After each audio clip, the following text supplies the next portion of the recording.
mengucapkan selamat pada teman-teman yang telah melaksanakan purna baktinya, karena dia sudah melewati fase bakti buat perusahaan.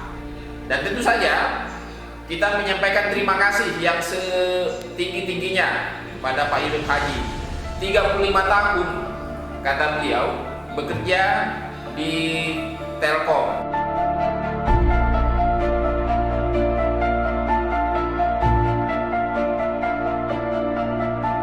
Masalah-masalah profesional yang perlu kita tindak lanjuti. Hakikat dari working from home itu adalah pemindahan tempat kerja dari biasanya di office, di kantor, menuju ke tempat lain, bisa saja di rumah atau di kantor atau tempat lain. Tetapi intinya adalah tetap kita kerja. Yang kita alami sekarang, pandemi COVID-19 ini akan memberikan dampak yang berkepanjangan.